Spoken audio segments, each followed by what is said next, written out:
Wake up to the headlines with Headliners every morning at 5 a.m. We treat you to the day's biggest stories before anyone else, 7 days a week. You can catch up on everything you need to know before you've even had your kippers.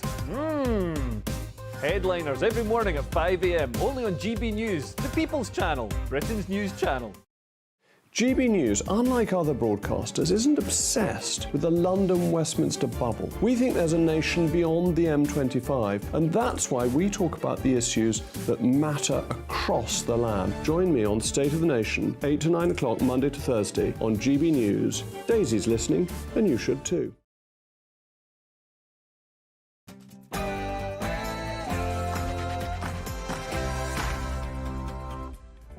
Hello, good evening. It's me, Jacob Rees-Mogg, on State of the Nation tonight. He's set a date for the spring budget, but will the Chancellor, Jeremy Hunt, be announcing the scrappage of inheritance tax on the 6th of March? That's what I'll be arguing for in my monologue.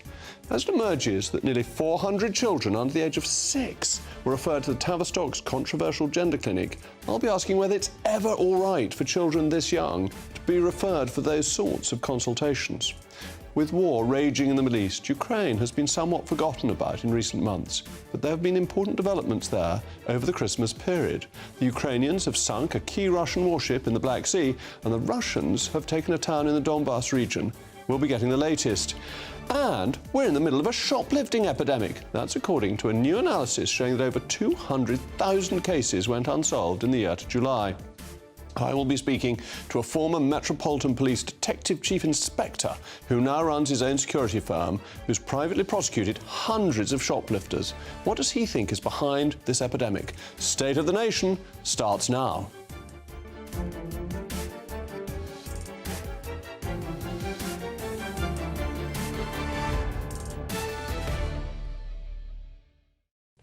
Energetic and dynamic are the watchwords of my panel today. Journalist and broadcaster Benjamin Butterworth will be with me, alongside Conservative Home's assistant editor, William Atkinson. As always, I want to hear from you. It's a crucial part of the programme. Email me today on a different email, a special Christmas email, gbviews@gbnews.com. But now, it's what we've all been waiting for, the news of the day, with Polly Middlehurst.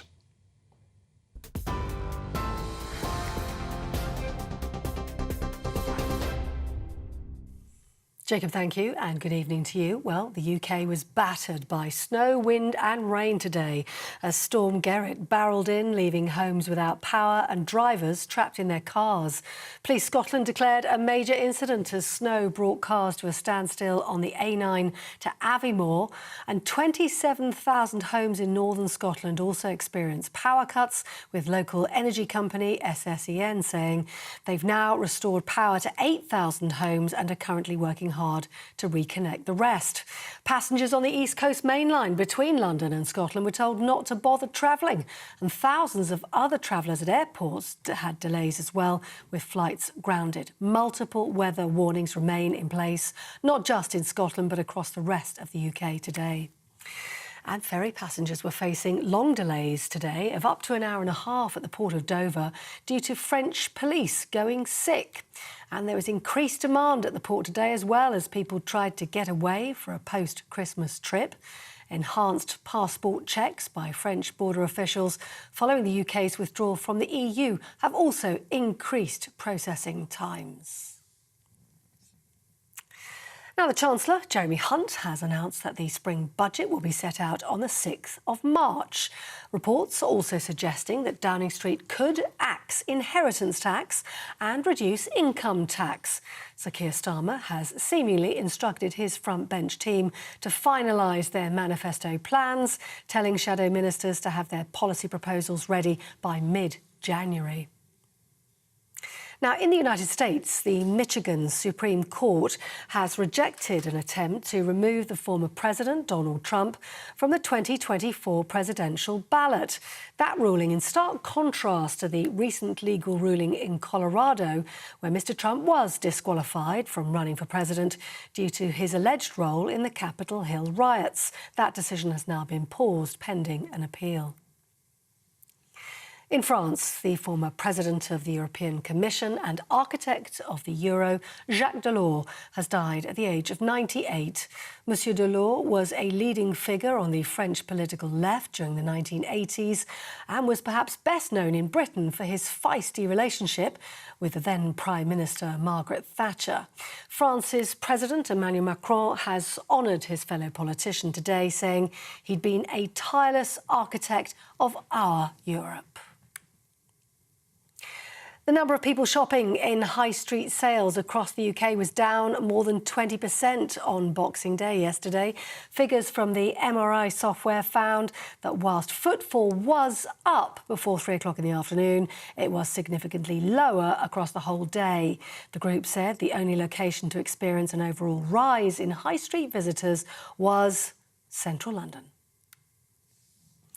That's the news on GB News, across the UK on TV, in your car, on digital radio and on your smart speaker. This is Britain's News Channel.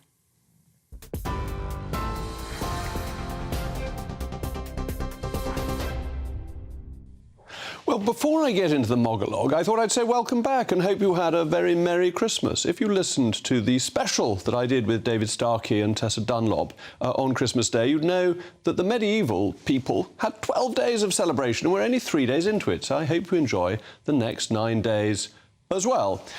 But let's hope we can have bigger celebrations later into next year with the budget on the 6th of March on inheritance tax. Because inheritance tax is a pernicious and bad tax which ought to be scrapped. Why? Not because you've been taxed twice. Actually, in many ways, you're taxed twice on lots of things. When you go shopping and you pay VAT, you're paying tax a second time on money that you earned, on which you've paid income tax. So I don't think that's the strongest argument. The reason inheritance tax is such a bad tax is because of its economic consequences. It leads to the misallocation of capital, and that undermines economic progress and investment. Why and how?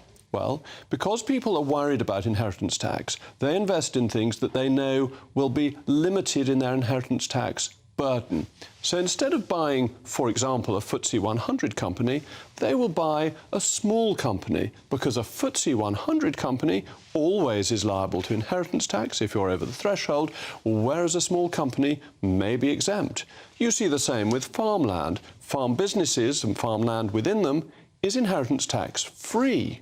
But if you own a house or a property that's built on something that was farmland, it's not. So you distort the investment, and you also encourage people to hold on to investments that they'd otherwise be better off selling and reallocating the capital.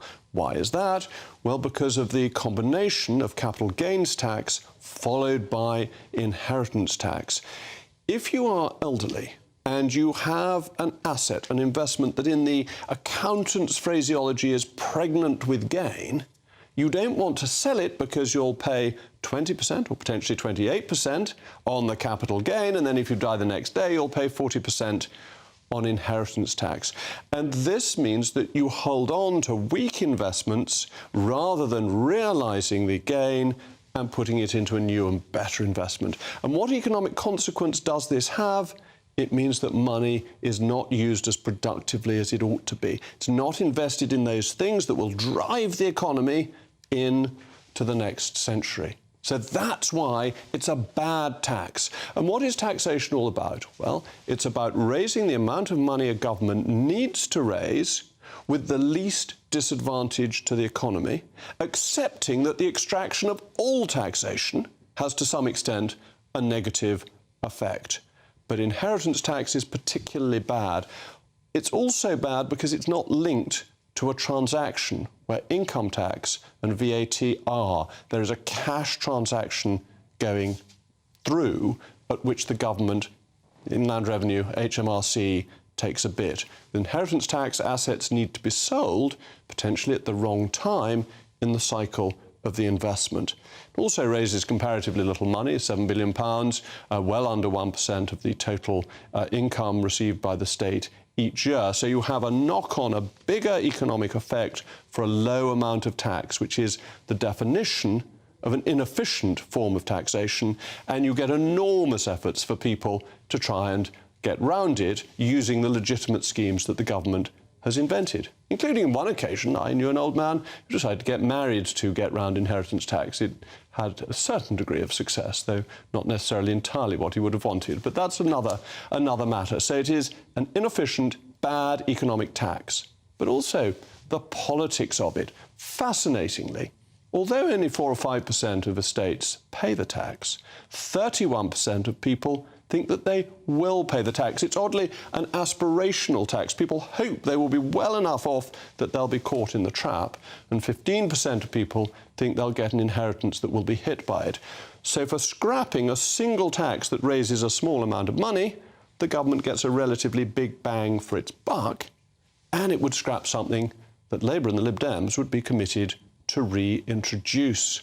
And so if you think of all those people living in the south of the country who have houses that are valuable and children or grandchildren or nieces and nephews who they might like to leave it to, they will face a real choice at the next election if the Conservatives have got rid of it, because nobody else would do the same. Economically inefficient, politically powerful, it's time to scrap inheritance tax in the spring budget.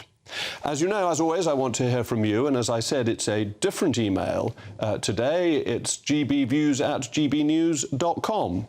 But I'm now delighted to be joined by a very distinguished panel who I'm very grateful to for turning out on the third day of Christmas. Journalist and broadcaster Benjamin Butterworth and assistant editor at Conservative Home, William Atkinson.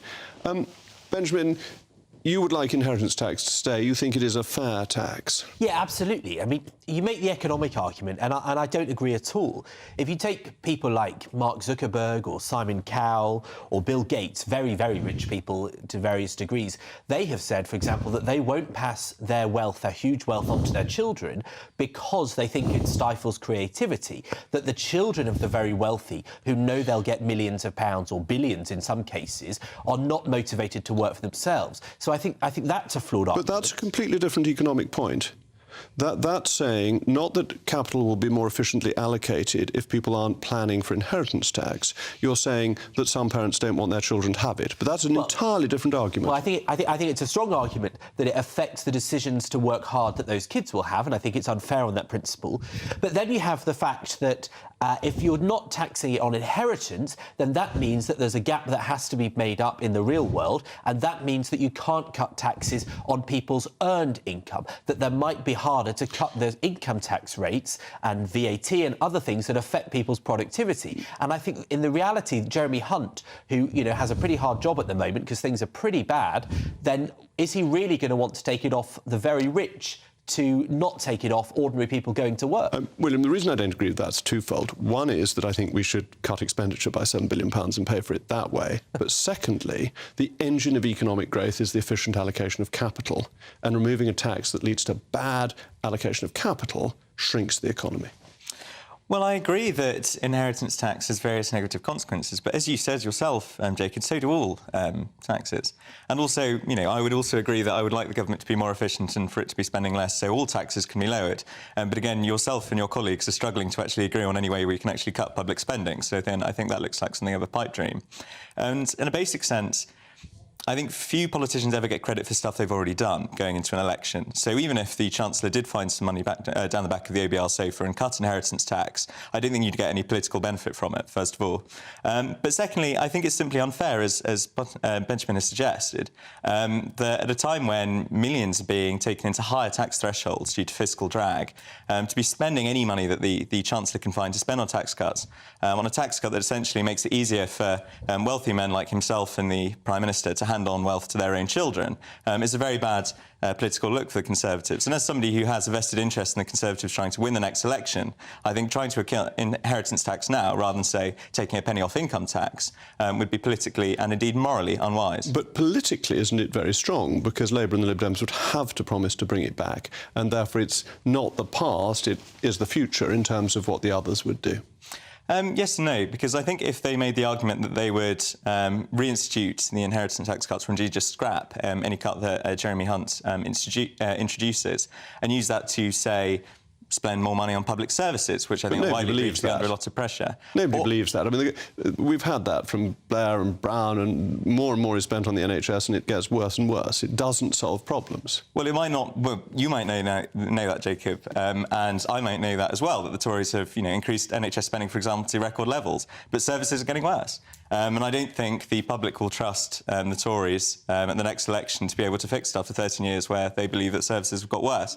And so I think they'd actually be more conducive to an argument for higher spending. But also, I think I saw a recent poll, I think from Ipsos, suggesting that actually inheritance tax is the 6th most popular tax that people want to see cut. And as you point out, very few people actually pay it. And I think a tax cut like income tax, for example, or reducing council tax would be much more popular. Nobody will notice, will they? The cut in income tax, like the 2p off national insurance, nobody's noticed that.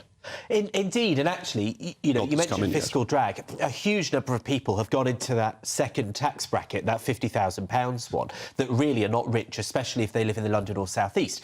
The politics of it is interesting because a lot of people think it's unfair because they've earned the money already. But I would dispute that it really is earned income because the people, bearing in mind, if you're in a couple, you get £1 million before this kicks in. And so the vast majority of people, even that are affected because of the value of their house has gone up considerably, and I would dispute that that's earned income. But then there's another point here on the politics of it that you referenced, which is that would people like it because they want it to go and it would be a very good wedge issue for the Labour Party? They would struggle with the politics of that. Well, you say that. I think it's about whether the Tories want to keep the blue wall in the South East or the red wall largely in the North and the East Midlands, right? Because those people will not benefit at all. OK, I don't agree with this because I think the people in the red wall are aspirational and made a commitment to a different party. But we're going to have to move on. But thank you to my panel, Benjamin and William. Coming up, it's emerged that more than 70 children aged 3 and 4 have been sent to the controversial NHS Tavistock Transgender Clinic. My panel will be discussing whether it's ever right for children to receive this sort of treatment. And the war in Ukraine may have been knocked off the news front pages, but we haven't forgotten about it. We'll get an update after a busy few days there from my former Conservative colleague in the House of Commons and Ukraine expert, Brooks Newmark.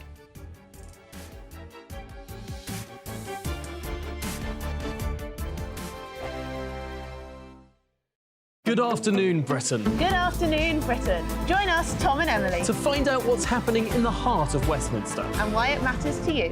Weekdays from midday, we bring you the most compelling stories from across the United Kingdom. And from your doorstep to our inbox, That's right, we want to hear from you, GB News. Britain's news channel. Wake up to the headlines with headliners every morning at 5 a.m. We treat you to the day's biggest stories before anyone else, 7 days a week. You can catch up on everything you need to know before you've even had your kippers. Headliners every morning at 5 a.m, only on GB News, the People's Channel, Britain's news channel. GB News, unlike other broadcasters, isn't obsessed with the London-Westminster bubble. We think there's a nation beyond the M25, and that's why we talk about the issues that matter across the land. Join me on State of the Nation, 8 to 9 o'clock, Monday to Thursday, on GB News. Daisy's listening, and you should too. In the GB Newsroom, we bring you the news as it happens. With our team of dedicated journalists across the UK, we're ready to give you accurate reporting every day. When the news breaks, we'll be there with bulletins on GB News, the People's Channel, Britain's news channel. Big news, big debates, big opinion. Patrick Christie's Tonight is the week's biggest show. Every weekday, 9 to 11 p.m, we've got the inside track on the day's top stories. There'll be sharp takes you won't get anywhere else. We will set the news agenda, not just follow it, and I want to bring you along for the ride. Whatever it is, we'll have our finger on the pulse. It's news, but it's this close to entertainment. Patrick Christie's Tonight, 9 to 11 p.m, only on GB News, the People's Channel, Britain's news channel. Your weekend starts here with Friday Night Live with me, Mark Dolan, 8 till 9 on GB News. Big stories, big guests and big laughs as we get you ready for a cracking weekend. That's Friday Night Live with Mark Dolan, Fridays 8 till 9 on GB News. Bring your own drinks, the admission's free.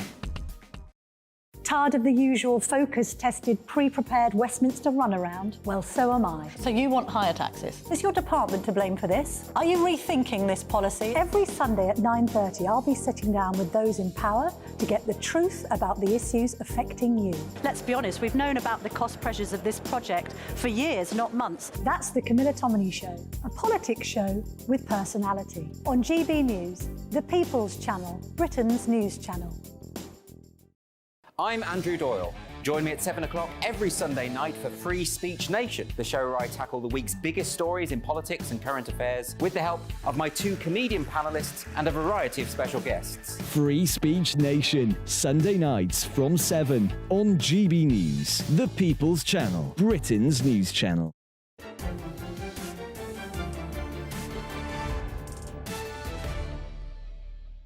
Welcome back. I'm still Jacob Rees-Mogg, and this is still State of the Nation.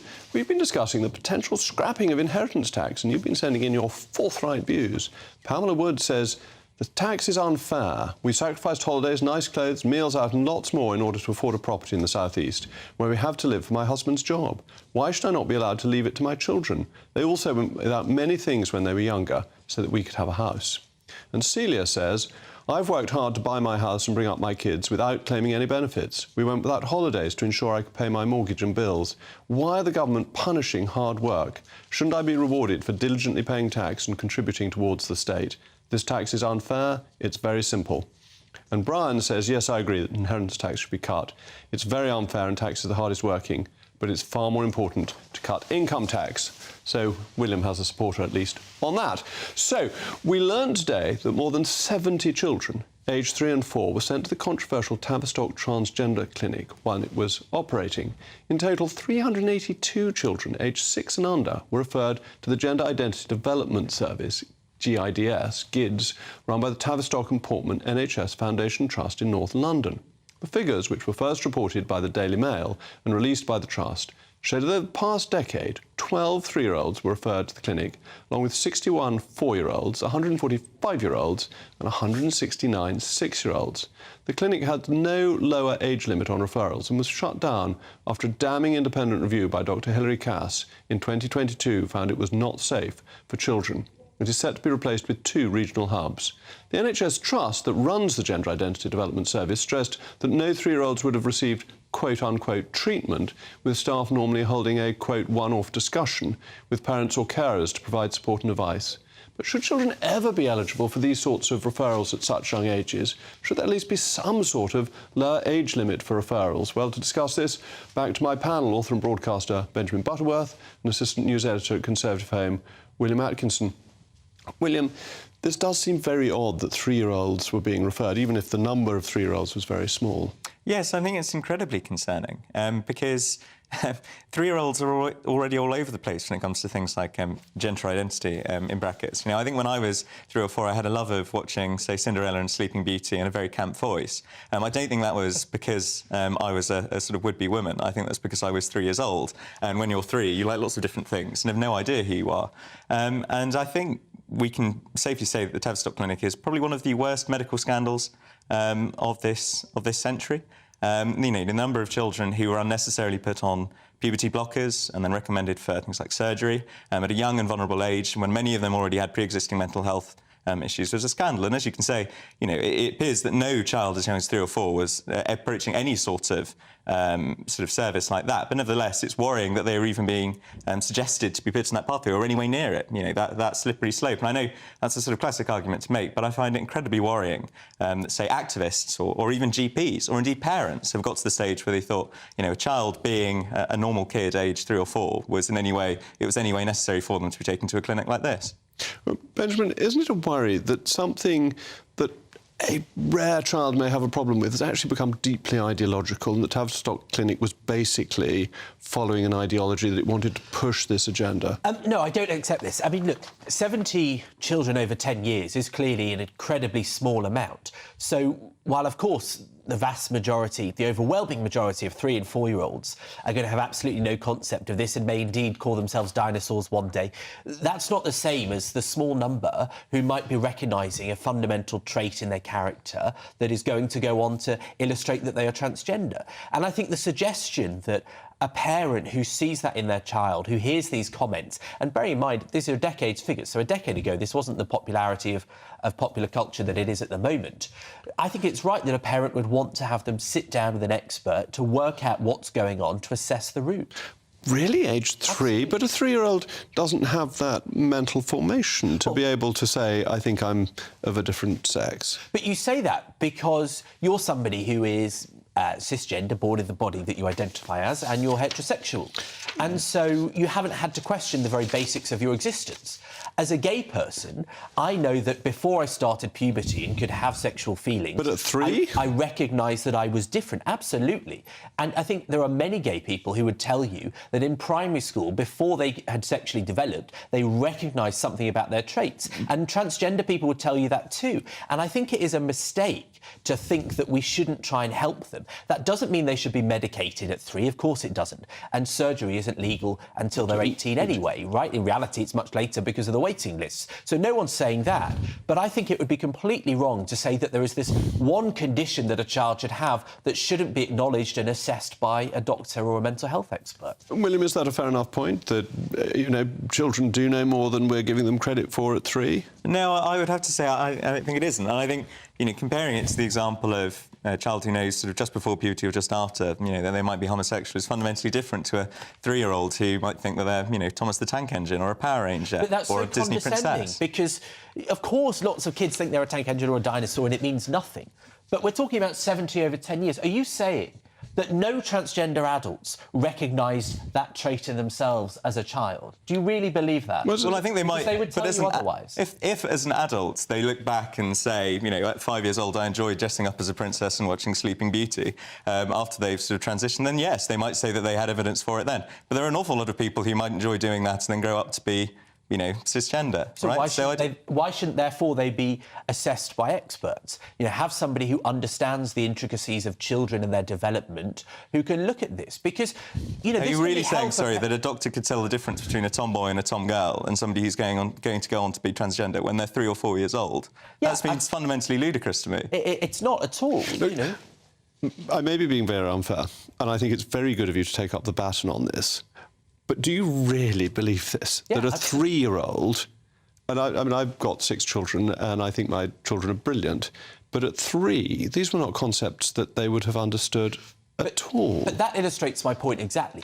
The examples that William gives and that many people would offer are of an external perception of what gender is. But the truth about, and I say this as a gay person, so I have a certain degree of insight, is that you feel these things on the inside. You recognise that there is a very different trait in you. You see, and many transgender adults would tell you that they understood that about themselves, even if they couldn't put a label on it at a very young age. I'm sure I put on Instagram one of my children, aged 3, saying something about Brexit being marvellous. 3-year-olds are very subject to parental influence. And what worries me is that these 3-year-olds haven't suddenly worked out that they're of a different gender. It doesn't occur to them, doesn't arise, but their parents are pushing this agenda on them, and that seems to me to be quite worrying, and the Tavistock Clinic's then been going along with this ideological agenda. I think the mistake that places like the Tavistock Clinic have made is that they didn't have enough resource to properly assess some of these young people.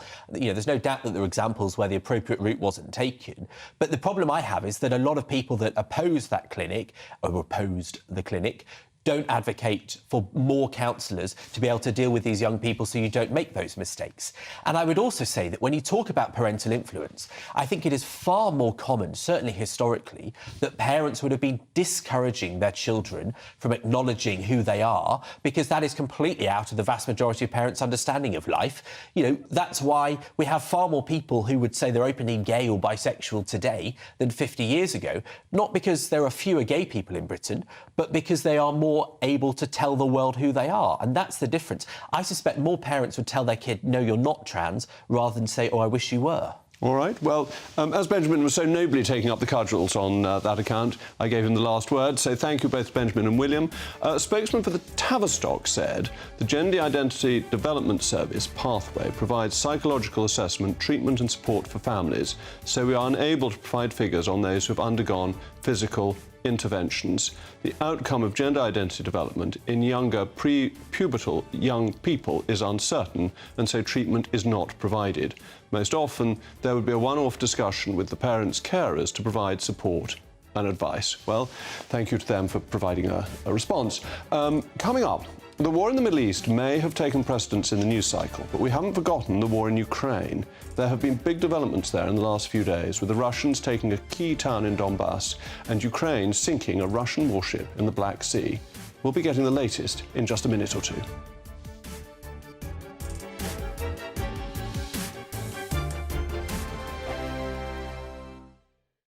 Your weekend starts here with Friday Night Live with me, Mark Dolan, 8 till 9 on GB News.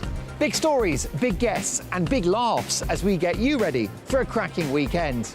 That's Friday Night Live with Mark Dolan, Fridays 8 till 9 on GB News. Bring your own drinks, the admission's free. Wake up to the headlines with headliners every morning at 5 a.m. We treat you to the day's biggest stories before anyone else, 7 days a week. You can catch up on everything you need to know before you've even had your kippers. Headliners every morning at 5 a.m, only on GB News, the People's Channel, Britain's news channel. In the GB Newsroom, we bring you the news as it happens. With our team of dedicated journalists across the UK, we're ready to give you accurate reporting every day. When the news breaks, we'll be there with bulletins on GB News, the People's Channel, Britain's news channel. Big news, big debates, big opinion. Patrick Christie's Tonight is the week's biggest show. Every weekday, 9 to 11 p.m, we've got the inside track on the day's top stories. There'll be sharp takes you won't get anywhere else. We will set the news agenda, not just follow it, and I want to bring you along for the ride. Whatever it is, we'll have our finger on the pulse. It's news, but it's this close to entertainment. Patrick Christie's Tonight, 9 to 11 p.m, only on GB News, the People's Channel, Britain's news channel. Good afternoon, Britain. Good afternoon, Britain. Join us, Tom and Emily, To find out what's happening in the heart of Westminster. and why it matters to you. Weekdays from midday, we bring you the most compelling stories from across the United Kingdom. And from your doorstep to our inbox, That's right, we want to hear from you, GB News. Britain's news channel.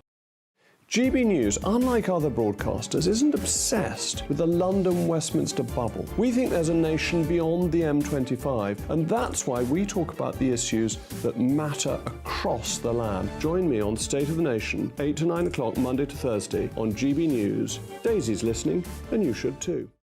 I'm Andrew Doyle. Join me at 7 o'clock every Sunday night for Free Speech Nation, the show where I tackle the week's biggest stories in politics and current affairs with the help of my 2 comedian panellists and a variety of special guests. Free Speech Nation, Sunday nights from 7 on GB News, the People's Channel, Britain's news channel. GB News is Britain's news channel, and now you can support it. All you have to do is scan that QR code that's up on your screen right now, or you can go to gbnews.com/support and become a GB News member. You'll have fantastic benefits. We're also going to organise special events where you as GB News members can meet the presenters, the on-screen faces. Scan the QR code or go to gbnews.com/support. Thank you so much.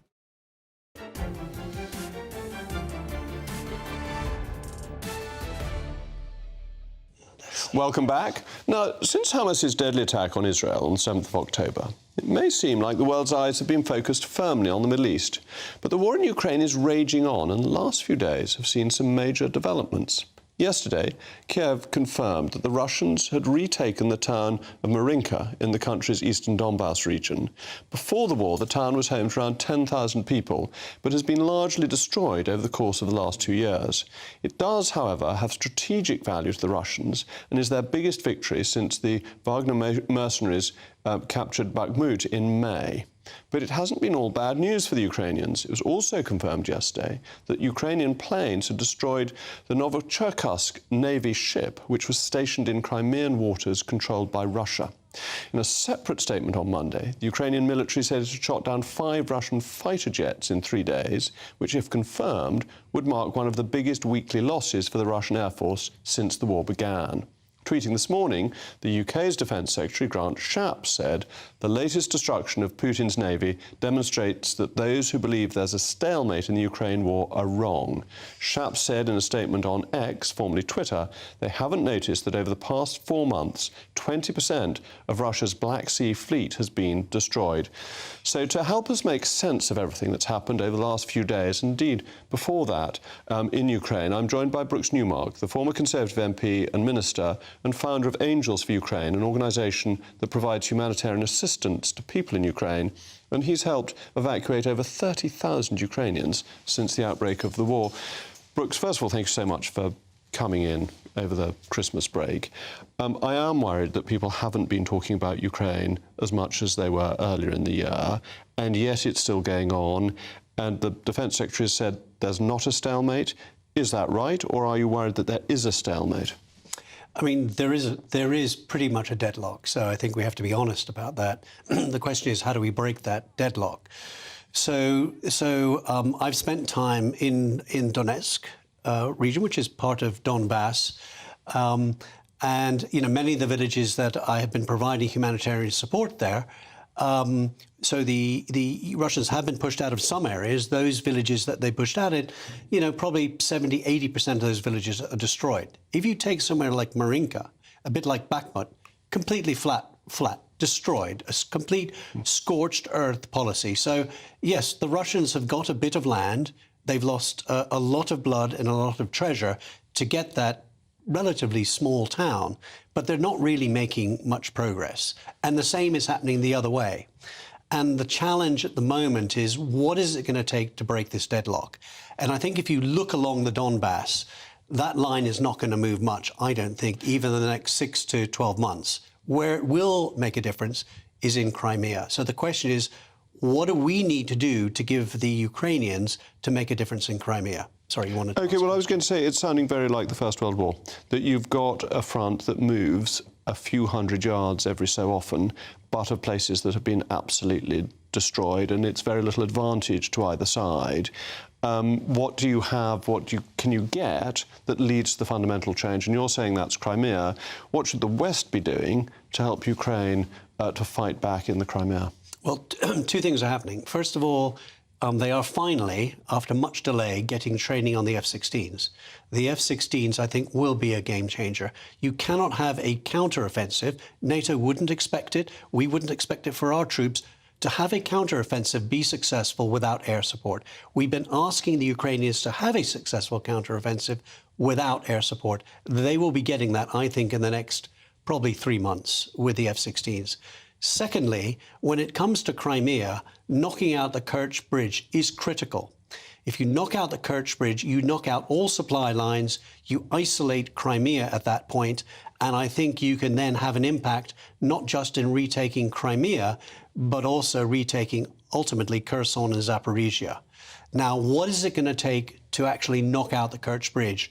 Nothing, not even the Storm Shadows, I think, can do that, which are the missiles we're sending, although it was very good because a Storm Shadow was used at taking out the Russian ship that was just taken out, which was, by the way, bringing Shahed drones from Iran. So that ship matters? That ship matters because it was bringing these Shahed drones that are then being launched from Crimea and then attacking, all the major cities in Ukraine, particularly the capital.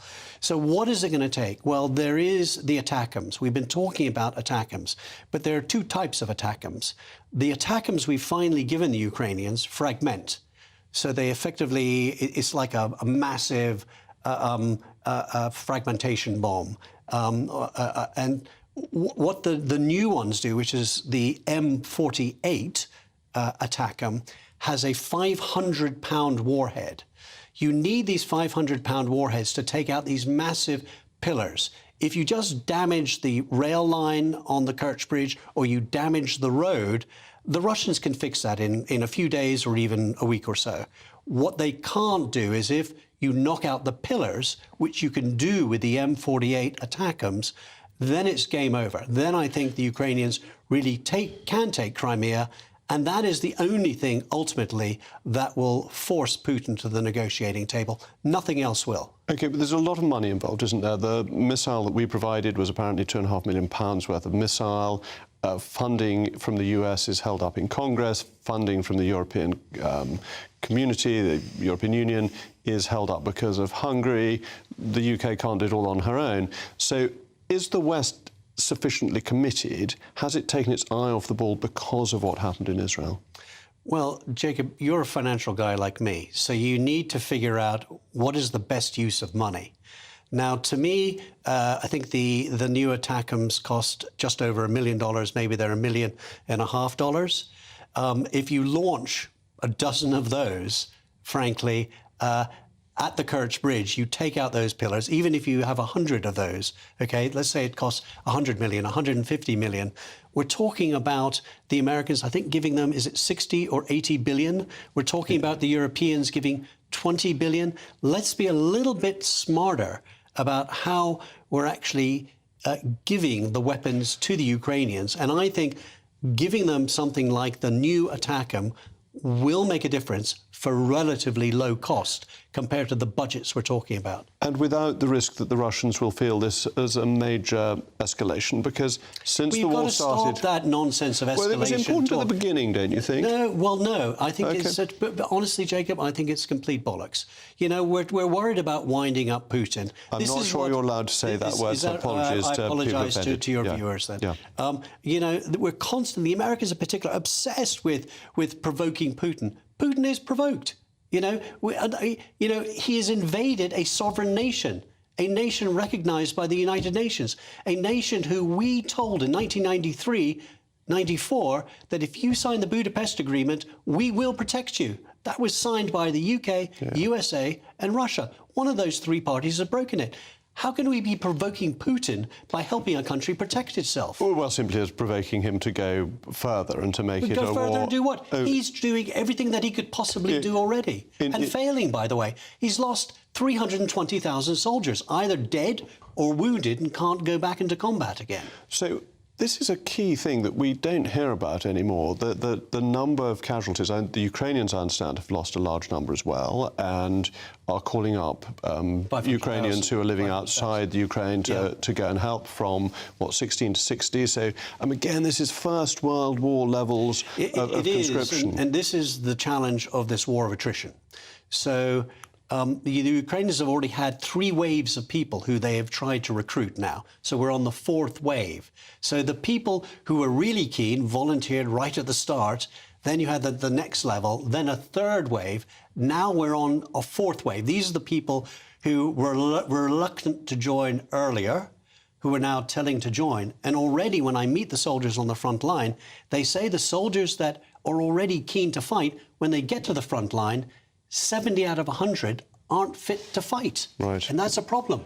That is indeed. Well, Brooks, thank you very much for joining me.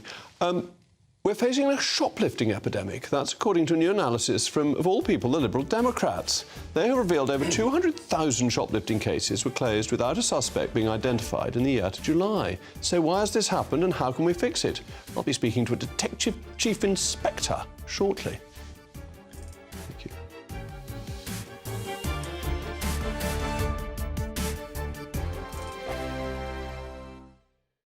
Join us every night on GB News at 11 p.m. for Headliners, which is 3 top comedians going through the next day's news stories, which is exactly what you need, because when the establishment has gone crazy, you need some craziness to make sense of it.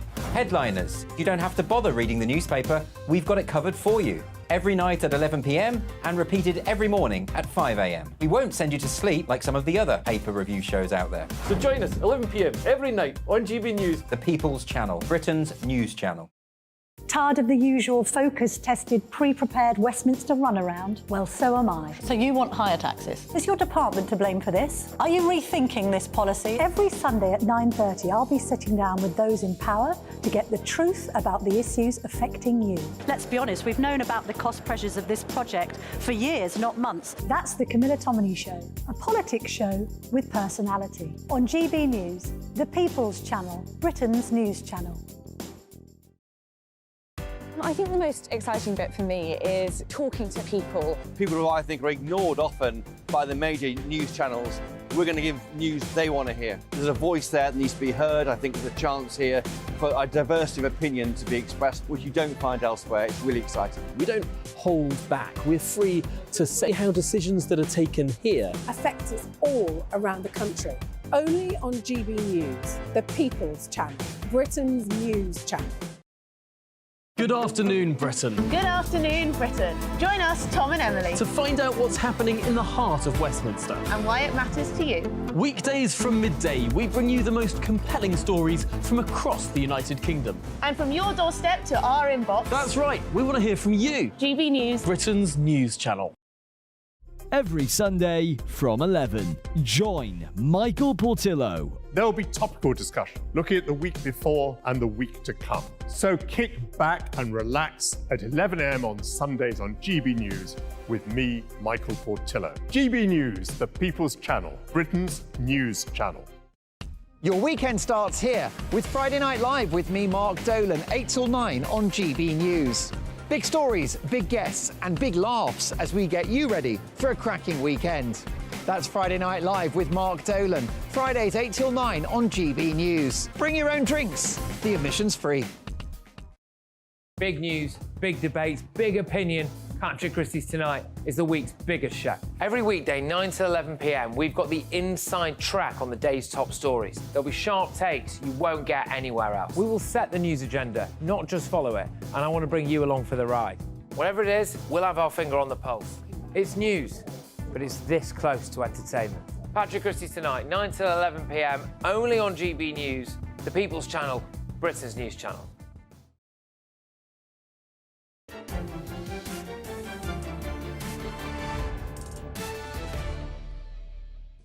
Welcome back. Some grim statistics on shoplifting were featured prominently in a number of newspapers this morning. Analysis from the Liberal Democrats showed that unsolved shoplifting cases have hit a 5-year high. It is being claimed organised gangs are being let off the hook after analysis of Home Office data by the party showed more than 200,000 reports of shoplifting, 560 a day, went unsolved in the year ending July 2023. With the police apparently unable to deal with the increase in shoplifting, a number of retailers have been turning to private security firms to help deal with the issue. Well, I'm now joined by David McKelvey. He's a former Metropolitan Police Detective Chief Inspector, and he has subsequently founded the private security firm TMI, which provides security to retailers. The firm's My Local Bobby service provides 100 bobbies to shopping centres and retailers. They wear police-like uniforms with red, stab-proof vests and 28 plainclothes detectives who mingle with shoppers. Since launching the scheme, the firm has privately prosecuted more than 300 shoplifters. Thank you very much for joining me. You were a Detective Chief Inspector. That's the same rank as Inspector Morse, isn't it? So my viewers can understand where you were in the police service. Very senior and very clever. Well, I don't know about clever, but yes. Yes, I was a Detective Chief Inspector, retired in 2010. Excellent. And now you're running this service. You've got 100 bobbies. They don't have the powers of arrest that a constable has, but nonetheless, they can gather evidence and prosecute. And should this be necessary? Shouldn't this be the bread and butter of policing?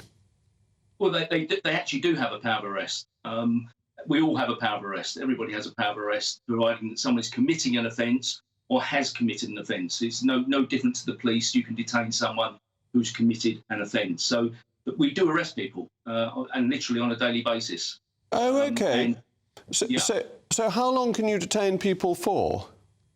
Well, we could always call the police, and quite often the police won't attend, or they'll take quite a long time to attend.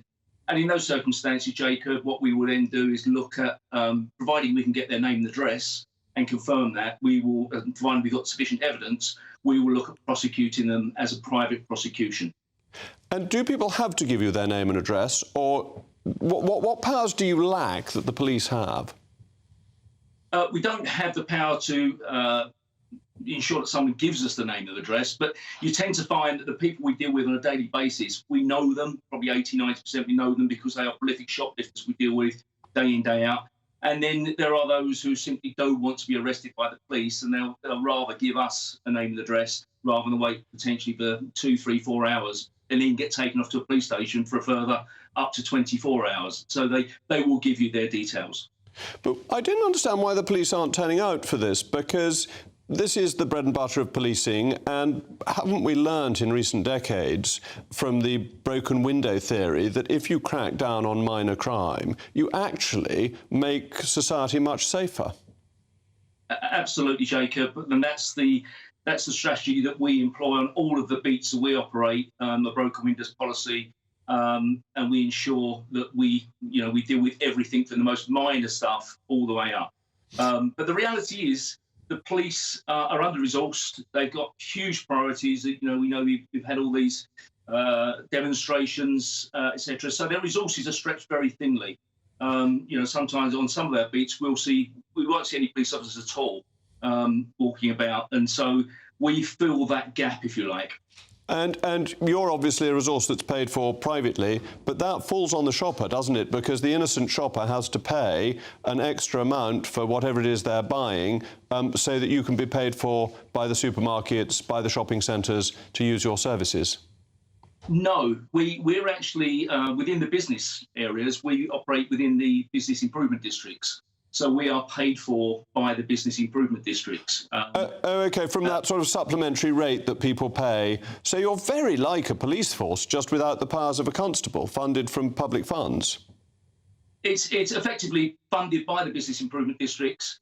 And as you say, very like a police force, insofar as we maintain law and order in that area.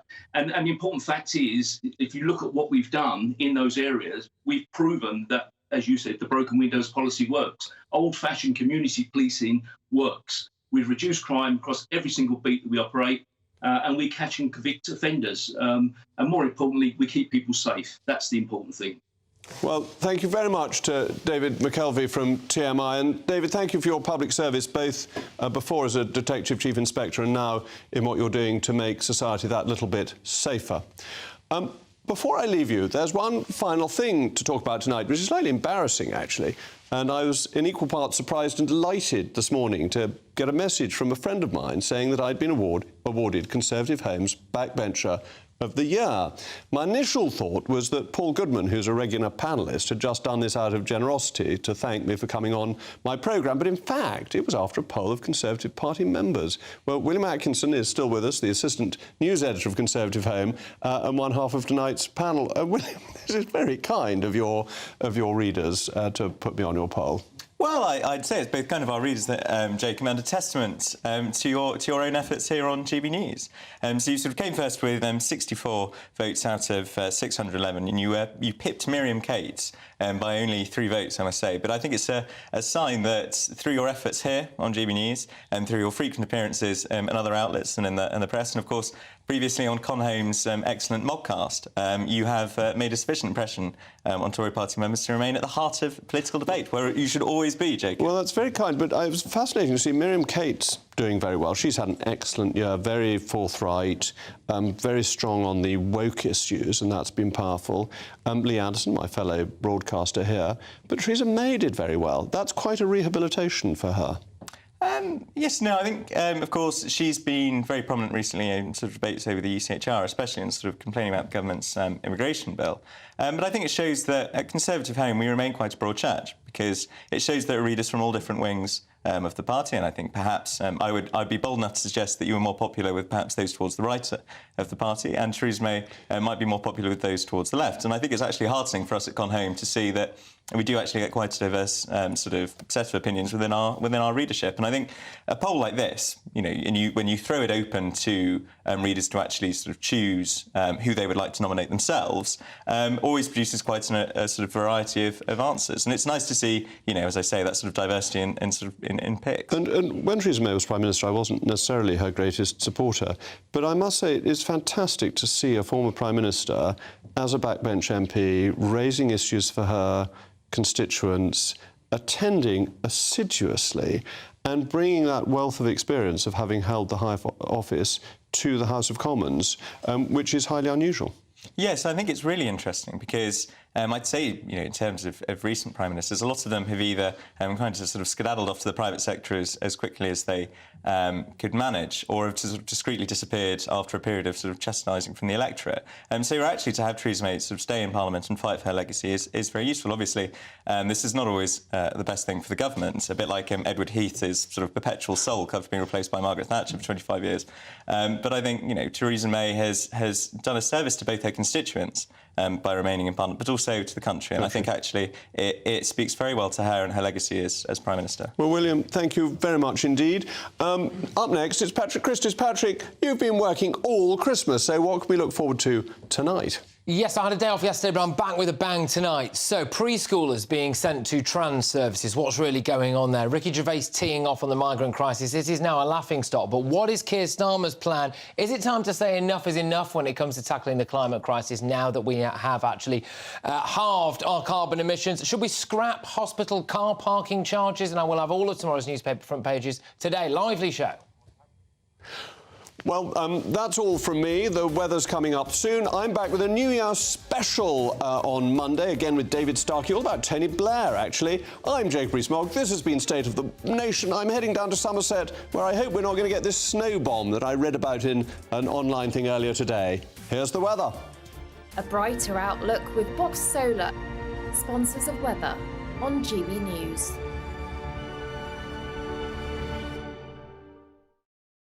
Hello again, it's Aidan McGibbon here from the Met Office with the GB News forecast. It stays wet and windy over the next 24 hours, but not as wet or as windy. The rain turns more showery and the hill snow in the far north also eases, but low pressure stays with us. Storm Gerrit was named because of the very treacherous conditions we've seen across northern Scotland during the last 12 to 18 hours, and there will continue to be some heavy rain and hill snow across the Northern Isles, along with 80-mile-per-hour wind gusts for a time overnight.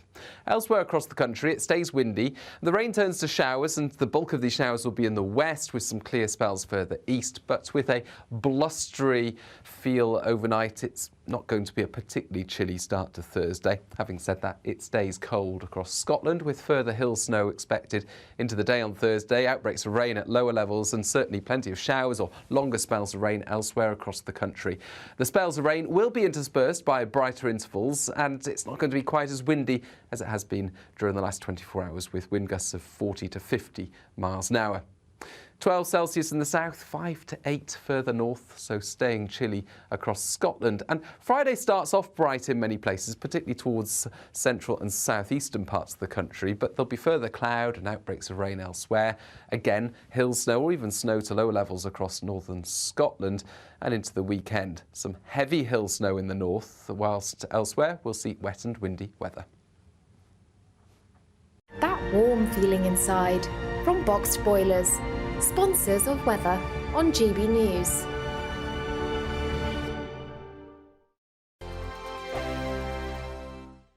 What you get for breakfast is something that, if we do our jobs right, you will wake up to news that you didn't know the night before. It's a conversation. It's not just me and Eamon. We want to get to know you, and we want you to get to know us. From 6, it's Breakfast with Eamon and Isabel. Monday to Thursdays on GB News, Britain's news channel. Have a great Saturday night with me, Leo Curse, on this Saturday Night Showdown. It's a crazy world out there, so come and make fun of it with me, my panel of comedians, and a couple of people who actually know what they're talking about. This Saturday Night Showdown is your front row ticket to the clown show every Saturday, only on GB News, the People's Channel, Britain's news channel. Your weekend starts here with Friday Night Live with me, Mark Dolan, 8 till 9 on GB News. Big stories, big guests and big laughs as we get you ready for a cracking weekend. That's Friday Night Live with Mark Dolan, Fridays 8 till 9 on GB News. Bring your own drinks, the admission's free. Now then, Lee Anderson here. Join me on GB News on my show, The Real World, every Friday at 7 p.m. I'm not eating bloody cat. Are you Delicious. mental? Open your mouth. OK, here comes a train. Reminds me of the scene in Singing in the Rain. Adam, is that a good one? Whoa! Join